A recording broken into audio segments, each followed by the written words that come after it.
Welcome to steno series. यहाँ आपको 80 शब्द प्रति मिनट के हिंदी डिक्टेशन बोले जाते हैं जो आपके आने वाले एग्जाम स्टेनो 333 और 1224 के लिए बहुत ही महत्वपूर्ण है। डिक्टेशन पाने के लिए चैनल को सब्सक्राइब करिए।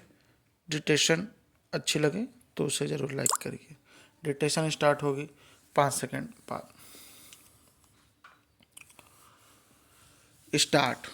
होली तमाम तरह के बैर भावों को भुलाकर परस्पर मिलने जुलने का त्योहार है।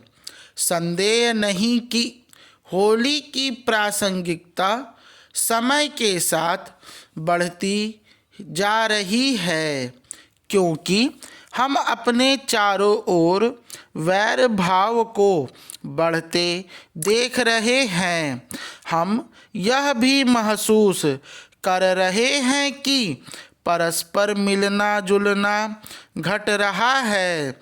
साल 2026 की यह होली तो और भी खास है, जब दुनिया के एक बड़े हिस्से में युद्ध चल रहा है। संयोग है यह पाक रमजान का भी समय है, लेकिन सोच कर देखिए आज रमजान की कितनी कद्र हो रही है।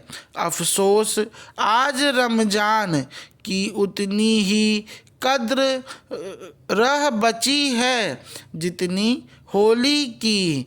इंसानी समाज अपने बुनियादी त्योहारों व्रतों के मूल्यों को अपने जीवन में उतना नहीं उतार पा रहा है जितना उतारने की ज़रूरत है।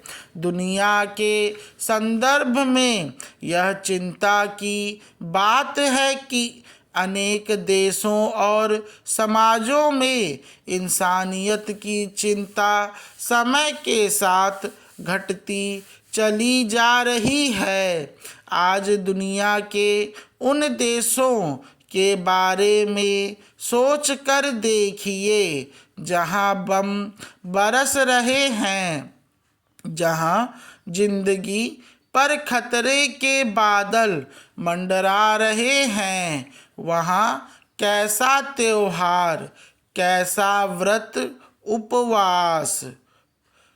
हम भारत की बात करें तो संदेह नहीं होली का अवश्य जोर रहेगा। तमाम मजहब के लोग होली की छुट्टी मनाएंगे, होली खेलने या मिलन में शामिल होंगे। होली के संदेश को मन ही मन दोहराएंगे। कभी होलिका को याद करते हुए सोचेंगे कि बुराई का अंत होना ही है। भक्त प्रहलाद अर्थात अच्छाई की रक्षा होनी ही है।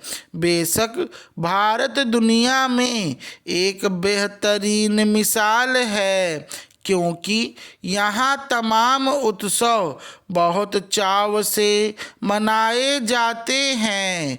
यह एक ऐसा देश है जिससे यहूदी भी उतना ही लगाव रखते हैं जितना मुस्लिम और ईसाई, जैन, बौद्ध और सिखों की तो यही भूमि है। गौर कीजिएगा, दुनिया में जब भी किसी जातीयता या जाति पर संकट आया है, उसे भारत में सुरक्षित शरण मिली है। होली वाला मेल जोल भाव भारत का अपना स्वभाव है।